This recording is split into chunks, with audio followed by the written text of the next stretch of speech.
할렐루야. 우리 하나님은 사랑이십니다. 아멘. 오늘도 하나님이 우리와 함께 하시는 줄로 믿습니다. 요즘 이제 코로나19 확진자 수가 참 많아졌어요. 그렇죠? 제가 작년 이맘때를 한번 돌아보니까 작년 이맘때는 한 200명, 300명만 나와도 뭐 큰일 나는 것처럼 해서 성탄절 예배도 못 드렸고 성구영신 예배도 못 드렸었거든요. 근데 지금 요즘은 그때에 비하면 한 10배는 더 많아진 것 같습니다. 4,000명, 5,000명 뭐 확진자 수가 많아지고 있고, 또 거기에 또 오미크론이라고 하는 또 변이 바이러스, 코로나 변이 바이러스가 또 유행이 되면서 이 연말이 참 많이 불안한 가운데 우리가 보내고 있지 않는가라고 생각이 됩니다. 불안하시죠? 일부 예배 때 제가 여쭤봤더니 일부 예배 나오신 분들은요 하나도 안 불안하대요. 믿음들이 좋아서 그러신지.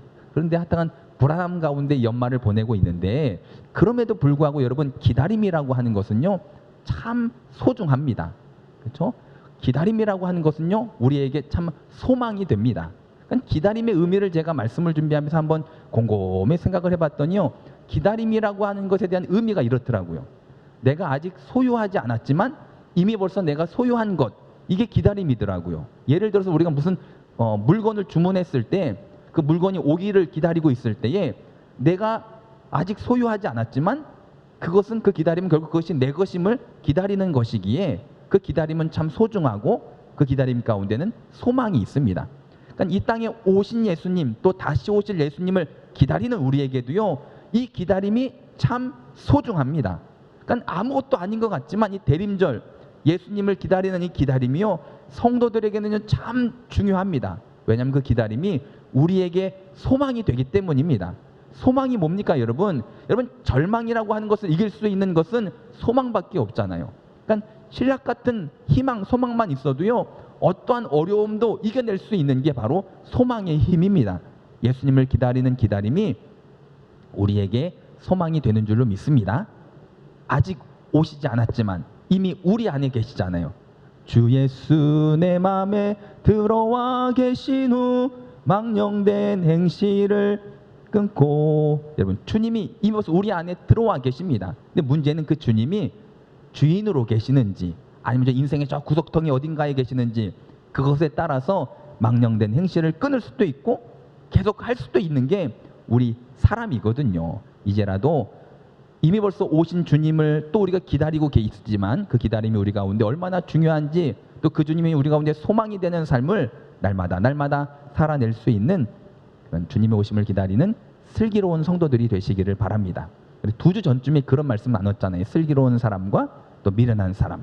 슬기로운 성도들이 되셔서 주님의 오심이 기쁨이 되고 축복이 되시기를 주님의 이름으로 축원을 드립니다. 우리 옆에 계신 분들과 인사 나눠볼게요. 주님의 이름으로 환영합니다. 축복합니다. 반갑습니다. 함께 예배드릴 수 있으면 얼마나 반갑고 기뻐요. 그렇죠? 어떤 시골 마을에, 예전 일이죠. 그러니까 시골 마을에 이제 목사님이 안 계시던 그런 교회에 신학교를 막 졸업한 전도사님이 담임 전도사님으로 부임을 해서 갔어요. 그래서 이제 예배를 인도하고 이제 목회를 하려고 하는데 그 교회에 괴짜 집사님이 계셨어요.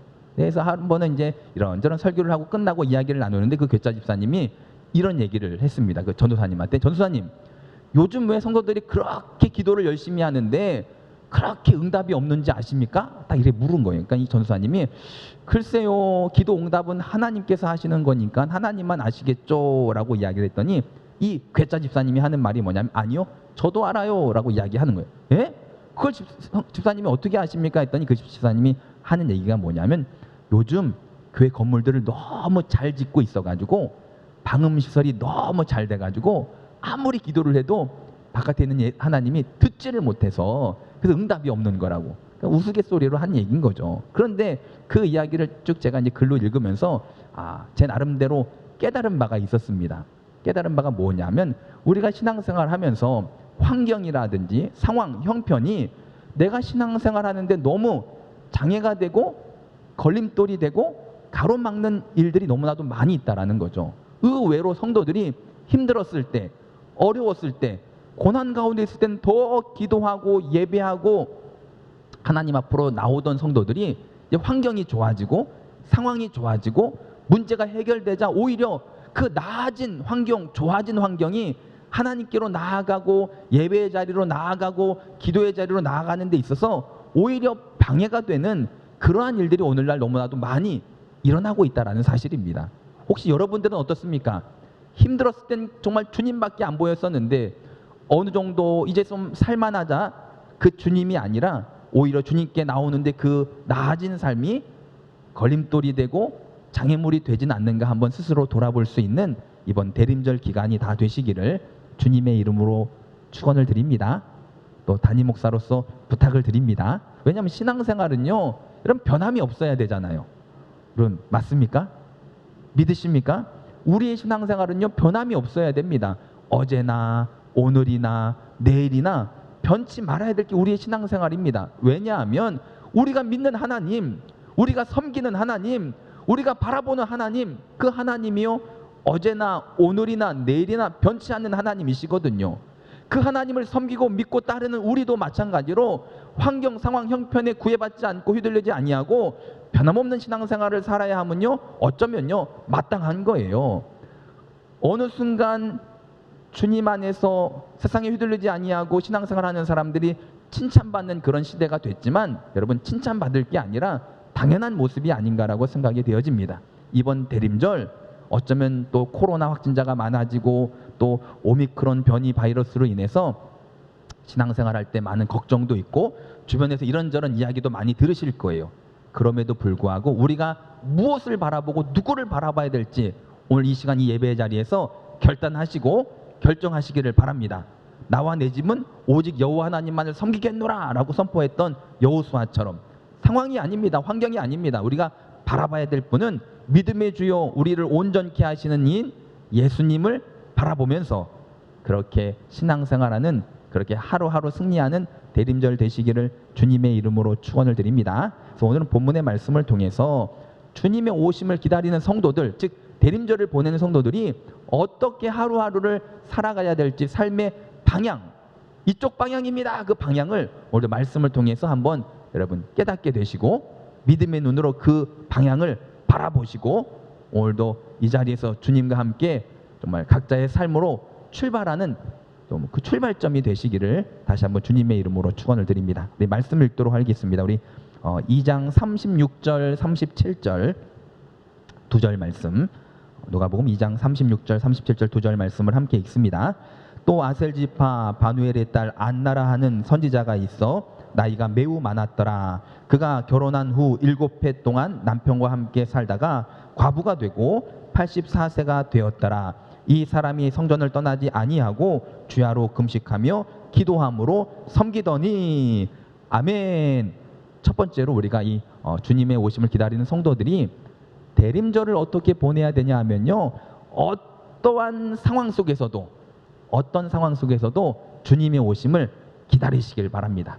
소망을 삼으라는 거죠. 그러니까 어떤 상황이 됐든지 그 상황 속에서도 하나님 주님의 오심을 소망 삼고 기다릴 수 있는 우리 사강교회 성도들이 다 되시기를 바랍니다. 누가가 누구예요, 여러분? 누가복음을 쓴 사람이 누가거든요. 누가가 지금 안나에 대해서 이야기를 하고 있는데, 누가가 소개하고 있는 안나라고 하는 선지자는 어떤 사람이냐면, 제가 이 말씀을 읽고 준비하면서 누가는 왜 이렇게 안나를 소개해야만 했을까?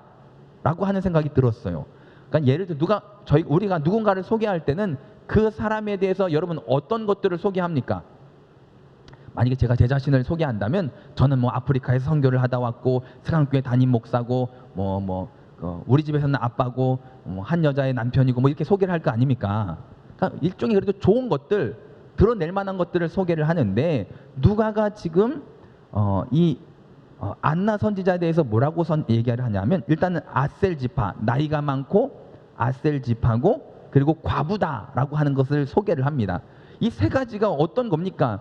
유대 문화 속에서 소외받는 사람들의 모습인 거예요. 나이가 많고 여자고 과부고, 그러면 이런 한 가지 한 가지가 다 이 유대 문화 속에서 소외받던 사람들의 모습이었는데, 이 누가라고 하는 사람이 안나라고 하는 사람을, 그러니까 이 독자들에게 소개할 때 이 안나 선지자는 바로 나이가 많은 사람이고 일찍이 과부가 되었고 아셀지파고, 그러니까 뭐 하나 그렇게 드러낼 만하지 못한 것들을 이야기하고 있는 것을 우리가 볼 수 있다라는 거죠. 아셀지파, 신약에 와서 더 이상 지파의 구분이 없었거든요. 그러니까 지파를 할 필요가 없는 그런 시대였잖아요. 지금도 우리가 내 자신을 누구한테 소개할 때 여러분 어느 지파 무슨 공파 뭐 이렇게 자기를 소개하지 않잖아요. 저는 경주 김씨입니다. 그리고 성안교회 담임 목사입니다. 이렇게 소개하지 않잖아요. 그렇죠? 그런 것처럼 신약 시대에도 무슨 지파인지 굳이 이야기하지 않던 예수님의 제자들의 지파를 여러분 아십니까? 믿음 좋았던 니고데모가 어느 지파인지 아십니까?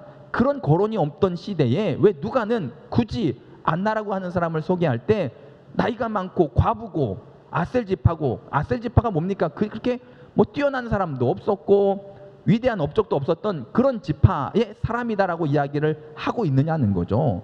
어쩌면 이 안나 선지자도 스스로 나이도 많았죠, 과부였죠, 아셀 지파죠, 뭔가 내세울 것도 없죠. 그래서 어쩌면 이런 나를 뭐 주님이 찾아오시기는 하겠어 라고 하는 생각을 가졌을 수도 있습니다. 워낙 자기 자신이 내가 봐도 초라하고 내가 봐도 부족하고 내가 봐도 자랑할 것 없는 그 인생, 하나님 예수님이 나를 찾아오시겠나 싶은 그런 인생이었을 수도 있습니다. 그럼에도 불구하고 안나는요 주님의 오심을 소망 삼고 있었다라는 사실입니다. 어떤 상황에도 주님을 기다린다면요 하나님은요 우리 주님은요 찾아가서 만나 주십니다. 내 형편을 보고 내 상황을 보고 기다림을 포기하는 어리석은 인생을 살지 마시기를 바랍니다. 당장 내 인생이 아무리 힘들고 어려워도요 우리 성도는 주님의 오심을 소망 삼고 기다릴 수 있는 자격이 있는 사람들이잖아요. 그렇죠? 주님의 오심을요 소망 삼고 어떤 상황에서도 그 주님을 기다릴 수 있는 그런 저와 여러분들의 삶이 되시기를 주님의 이름으로 축원을 드립니다. 우리가 천국에 가게 되면 여러분 한 사람 한 사람이 깜짝 놀랄 일들이 있을 거예요. 뭐 때문에 놀랄까요? 뭐 여러 가지가 있겠지만 한 3가지 정도로 한번 간추려 보면, 일단 야, 이 사람도 천국에 왔어? 하고 놀랄 거예요. 내가 보기에는 야, 저 사람은 아마 못 갈 거야 했는데 그런 사람들이 와 있기 때문에 놀랄 수 있습니다. 두 번째로 또 왜 놀랄까요? 저분은 꼭 가겠지 싶었는데 그분이 오지 않은 것 때문에 아마 놀랄 수도 있습니다. 겉으로 보여지기에는 야, 저 사람 믿음 좋아 보이는데 어쩌면 그분이 그날에 그곳에 없음으로 말미암아 여러분 놀랄 수 있어요. 또 뭐 때문에 놀랄까요, 여러분? 여러분들이 있어서 놀랄 수도 있어요. 야, 내가 여기 있네. 여러분, 그래요. 내가 나를 보더라도 형편없고 부족하고 상황이 안 좋다 할지라도요, 그런 나조차도 내가 주님을 소망 삼고 기다리면요, 주님은 우리를 찾아오셔서 만나 주십니다. 오늘도 우리를 찾아오셔서 만나 주십니다. 만나 주시는 그 주님을 오늘도 만나게 되시기를 주님의 이름으로 축원을 드립니다. 러시아의 대문호 도스토옙스키, 그러니까 도스토옙스키의 이름이 보니까 표도르더라고요. 표도르 도스토옙스키더라고요. 그럼 표도르 누군지 아시죠? 격투기 예전에 막 한참 이름 떴던 사람인데, 이 도스토옙스키가 어떤 사람이냐면 그 옛날에 결국 이제 사상범으로 몰려가지고 이제 수용소, 시베리아 수용소에 가가지고 죽을 날을 기다리고 있던 사람이에요. 근데 한 군인 간부의 아내가 성경책을 전달해 줍니다. 그 수용소에서 죽기를 기다리던 이 도스토옙스키가, 발음이 어려워요, 그렇죠? 이 사람이 그 성경책을 죽기 전에 수용소에서 받아가지고 성경책을 읽다가 그 수용소에서 죽기 전에 성경을 읽다가 찾아오신 주님을 만난 거예요. 그렇죠? 찾아오신 주님을 만나서 그 가운데 믿음의 고백과 주님을 구주로 영접함으로 말미암아 구원받은 하나님의 백성이 됩니다. 그런데 이제 그 후에 어떤 일이 있었냐면, 물론 그는 사형을 바로 앞두고 사면을 당해서 죽지 않고 이제 살아서 나옵니다. 그 후에 이 주님을 만난 이 사람이 쓴 기독교에 있어서 가장 유명한 책 중에 하나인데, 죄와 벌이라고 하는 그 책을 이 사람이 이제 쓰게 되는 그런 이제 일들을 그 후에 이뤄가는데, 이 사람은 죽기 전에 사형수였던 사람도 여러분 주님이 찾아가셔서 만나 주셨다니까요. 또한 우리가 잘 아는 사도 바울이라고 하는 사람을 보더라도, 이 바울 되기 전 사울로 있을 때에 예수 믿는 사람들을 잡아다가 옥에 가두고 핍박하고, 또 스데반 집사님이 돌에 맞아 순교할 때 그 죄값을 나한테 돌려라 할 정도로 예수 믿는 사람들을 정죄하고 죽이고 옥에 가두는 일에 앞장섰던 사람입니다. 그런데 아이러니하게도 이 사울이 다메섹이라고 하는 곳으로 또 예수 믿는 사람들을 잡으러 가던 때였어요. 다메섹 도상에서 그 사울을 찾아오신 그 주님을 사울이 만나게 됩니다. 예수 믿는 사람들을 잡기 위해서 가던 사람이 예수님을 만난 거예요. 그래서 그 가운데 변화받은 그 사울이 바울이 되어서 바울이 죽기까지 복음 증거하는 삶을 살게 된 줄로 믿습니다. 이처럼 우리 주님은요, 내가 어떠한 상황이 있고 어떠한 형편이냐 이것 보시고 오시는 분이 아니라 죽기 전에도 찾아가시고요, 예수님 믿는 사람들 핍박하는 사람도 찾아가시고요, 오늘을 살아가는 정말 이 코로나로 인해서 힘들게 살아가는 나도 오늘 찾아오셔서 만나주시는 분이 우리 주님이심을 기억하시고, 어떤 상황 속에서도 여러분 그 주님을 기다리고 기대하고 소망 삼고 살아갈 수 있는 우리 성도들이 다 되시기를 주님의 이름으로 축원을 드립니다. 두 번째로 주님의 오심을 기다리는 성도들이 대림절을 어떻게 보내야 되냐 하면요, 우리 37절 말씀을, 방금 읽었던 37절 말씀을 우리 다시 한번 우리 함께 37절을 읽습니다. 과부가 되고 84세가 되었더라. 이 사람이 성전을 떠나지 아니하고 주야로 금식하며 기도함으로 섬기더니. 자, 이 사람이 안나가 성전을 떠나지 아니하고 주야로 금식하며 기도함으로 섬겼다라고 기록을 하고 있는 거죠. 여러분, 우리가 대림절을 어떻게 보내야 된다고요? 성전을 떠나지 아니하고 금식하며 기도함으로 섬기는, 즉 다시 말해 이걸 다른 말로 이야기하면요, 하나님 앞에 의롭고 경건함으로 하루하루 승리하시기를 바랍니다. 그러니까 성경에서 말하는 의로움이라고 하는 것은 오늘 우리가 뭐 도덕적이고 정의로운 그런 의로움이 아니라 하나님 보시기에 의로운 사람들, 그러니까 방금 이야기 나온 것처럼 성전을 떠나지 아니하고 금식하고 기도하며 하나님을 섬기는 이런 삶을 의로운 사람이라고 이야기합니다. 우리 말씀 한 구절만 더 읽어볼게요. 25절입니다. 25절 말씀, 2장 25절 말씀을 함께 읽습니다. 예루살렘에 시몬이라 하는 사람이 있으니 이 사람은 의롭고 경건하여 이스라엘의 위로를 기다리는 자라. 성령이 그 위에 계시더라. 이 시몬이라고 하는 사람도 의롭고 경건한 삶을 살고 있을 때에 성령님의 인도하심으로 안나보다 먼저 아기 예수님을 만나게 됩니다. 찾아온 그 주님을 만날 수 있게 된 거죠. 지금 이 시대가, 이 누가복음이 기록되어져서 독자들에게 그러니까 읽게끔 전달되었던 이 시대가 어떤 시대냐면 로마의 지배를 받고 있던 시대였어요. 그러니까 로마의 지배를 받고 있던 그런 이스라엘이었기 때문에 경제적으로도 많이 혼란기였고 또 정치적으로도 많이 힘들었고, 그러니까 사회 그 전반적인 것들이 너무 힘들고 열악하고 어렵던 그런 시대에 의롭고 경건하게 산다고 하는 게 참 쉽지 않은 그런 시대였음에도 불구하고 하나님은요, 어떤 시대가 되었든지 간에 누구를 통해서 역사하시고 누구를 만나 주셨는가 성경을 보니까요, 의인들, 의로운 사람들을 통해서 역사하시고 의인들을 통해서 하나님은 이 땅에 하나님의 뜻을 이루어 가시더라는 거죠. 노아 시대 때도 보세요. 이 땅에 죄악이 극에 달해 있었어 가지고 하나님이 물로 모든 것을 다 심판하겠다라고 마음 먹으셨을 때 오직 한 사람, 그러나 노아는 하나님의 은혜를 입었더라. 노아는요, 의로운 의인이었다는 거죠. 그 의인 노아를 통해서 방주를 만들게 하셔서 노아와 노아의 가정을 구원해 주신 줄로 믿습니다.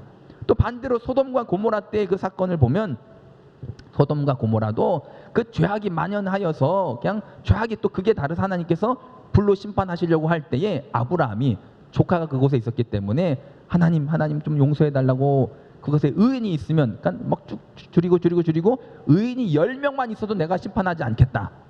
그런데 결국 의인 10명이 있었을까요?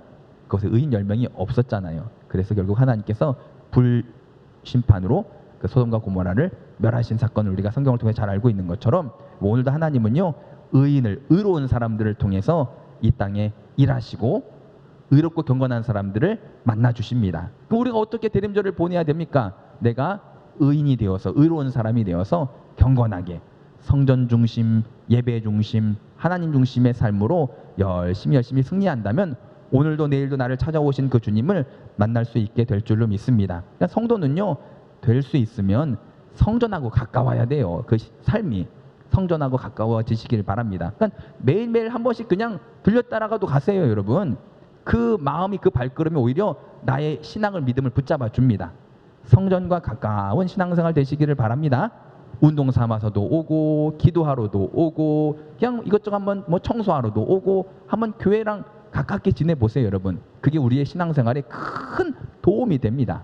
자, 그런데 반대로 성전과 멀어지면요, 결국 제가 보니까 성전과 멀어진다, 즉 예배로부터 멀어지고 기도로부터 멀어지고 말씀으로부터 멀어지는 성도들을 보니까요, 결국 하나님으로부터도 조금씩 멀어져 가는 그런 부분들을 제가 보게 될 때가 참 많습니다. 다 그런 건 아니지만 보편적으로 보면 멀어지는 게 결국 그렇게 되는 부분들이 의외로 많이 있더라고요. 그러니까 이걸 간단하게 좀 정리를 해보니까요, 그런 것 같아요. 한두 번 빠지게 되면 좀 교회랑 멀어질 수도 있고, 또 교회랑 멀어지게 되면 교회에 대한 관심이 또 줄어들고, 교회에 대한 관심이 줄어들면 또 믿음이 또 연약해지고, 믿음이 연약해지면 나타나는 증거들이 뭐냐면 세상의 미혹에 쉽게 넘어가게 되더라는 것입니다.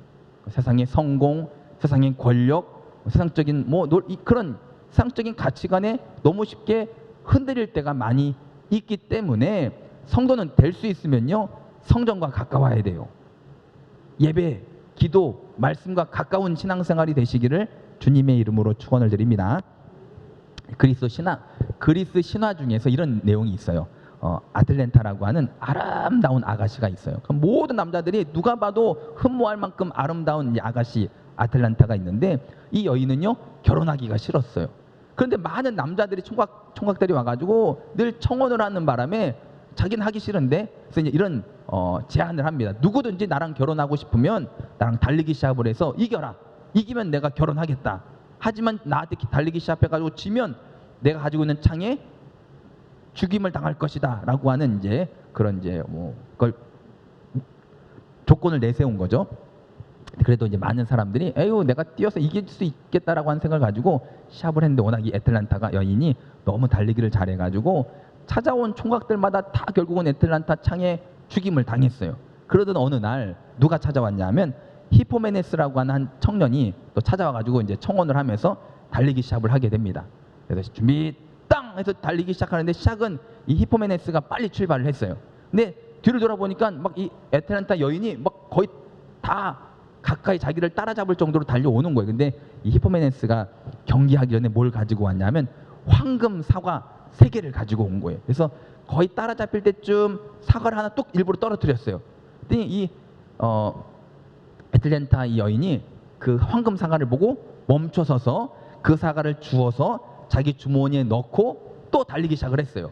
또 차이가 났겠죠? 거의 더 따라잡혔을 때쯤 두 번째 사과를 또 떨어뜨렸어요. 이 여인이 또 그 사과에 눈이 가가지고 멈춰서서 그 사과를 주워서 호주머니에 넣고 또 뛰기 시작합니다. 이렇게 3번 그렇게 하고 나는 동안에 결국 히포메네스가 먼저 꼬린 지점에 통과를 해서 결혼을 하게 됐다라고 하는 그런 가슴 아픈 이야기가 전해지고 있는데, 자, 제가 무슨 얘기를 하려고 하냐면 오늘날 우리는 승리한 사람들입니다.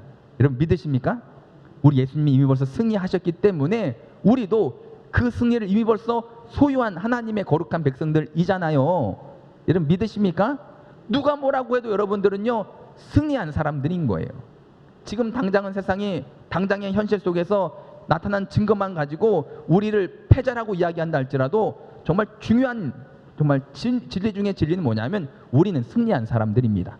우리 예수님 벌써 승리하셨기 때문에 이대로만 달려갈 길을 달려가면 되는데, 문제는 세상이 툭툭 던져놓는 황금 사과에 눈이 멀어서 마음을 빼앗기고 시선을 빼앗기는 바람에 달려갈 길을 가지 못하는 거죠. 저러나 저러나 치우치게 되는 거죠. 그로 인해서 나를 찾아오신 주님을 만나지 못한다면 그만큼 어리석은 신앙생활이 어디 있겠습니까? 이번 대림절은 의로운 삶을 살아보시길 바랍니다. 의롭고 경건하여서 예배 중심, 교회 중심, 말씀 중심, 기도 생활로 우리가 하루하루를 나아간다면 오늘도 나를 찾아오시고 내일도 나를 찾아오신 그 주님과 늘 동행하는 삶을 살 수 있게 될 줄로 믿습니다. 어떤 상황에서도 기다려야 되고요. 의롭고 경건함으로 기다려야 되고요. 3번째로 우리가 이 대림절을 어떻게 보내야 되냐면 38절 말씀을 볼게요. 38절 마지막 38절 말씀을 함께 읽습니다. 마침 이때에 나와서 하나님께 감사하고 예루살렘의 속량을 바라는 모든 사람에게 그에 대하여 말하니라. 아멘. 그러니까 아기 예수님을 만난 것을 감사드리고 모든 사람들에게 그 이야기를 전했다라는 거예요. 여러분 어떻게 살아야 될까요? 우리는요 주님을 증거하며 기다리는 삶을 살아야 됩니다. 오실 주님, 나를 만나러 오시는 그 주님을 늘 증거하며 전하며 나누며, 여러분 우리가 받은 은혜를 어떻게 해야 될까요? 나눠야 되잖아요. 그렇죠? 은혜는 나누면 나눌수록 배가 됩니다. 은혜도 나누고 사랑도 나누고 복음도 나누고 예수님에 대해서도 나누고 항상 전하는 증거하는 그런 우리 모두의 삶이 되시기를 바랍니다. 그러니까 우리가 신앙생활 속에서도 우리를 찾아오신 주님을 만난 경험들이 많이들 계실 거예요. 있으시죠? 받은 은혜가 있기 때문에 찾아오신 주님을 만난 경험들이 참 많으실 거예요. 그런데 그 만난 증거들, 우리가 이제 어떻게 해야 되냐면 그 증거들을, 그 은혜들을 전하면서 기다려야 된다니까요. 전하면서. 그러니까 우리가 살다 보면 누가 하라고 해서 하는 것도 아니고 하지 말라고 해서 안 하는 것도 아니잖아요. 그러니까 주님을 만난 사람들은요, 전하게 되더라고요. 만난 은혜가 있는 사람들은요, 전하더라고요. 와 보라고, 내가 이런 은혜를 받았다고 늘 전하고 증거할 수 있는 우리 성도들이 다 되시기를 바랍니다.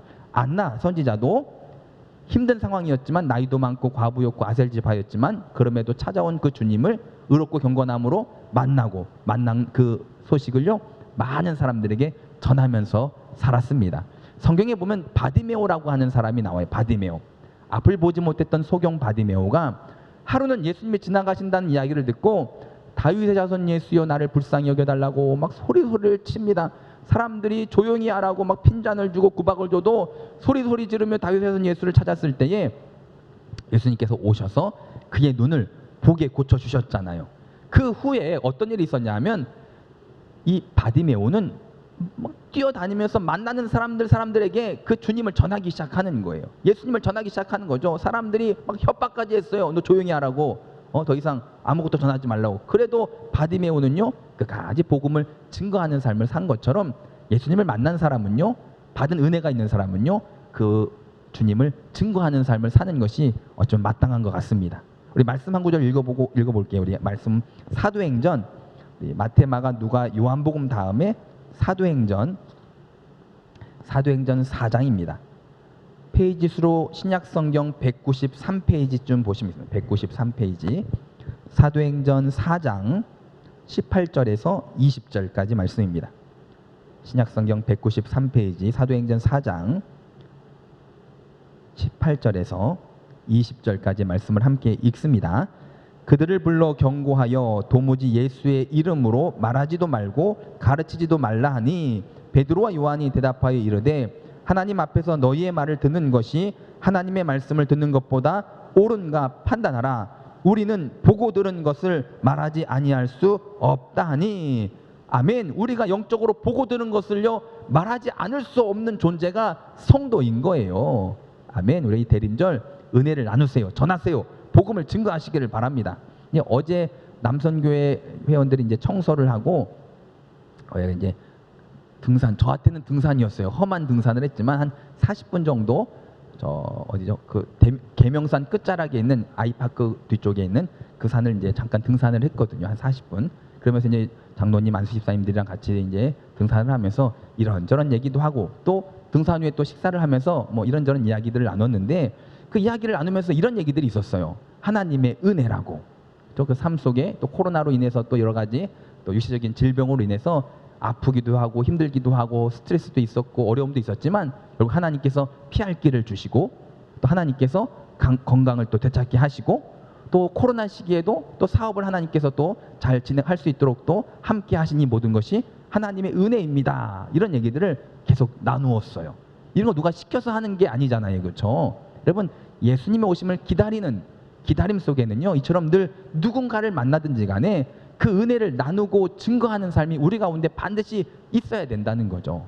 여러분 잊지 마시고 이번 한 주간 한번 누가 됐든 그 복음을, 그 은혜를 나눌 수 있는 한 주간이 되시기를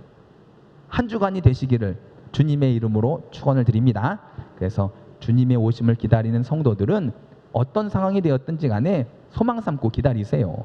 또 의롭고 경건함으로 또 그 주님을 기다리시길 바랍니다.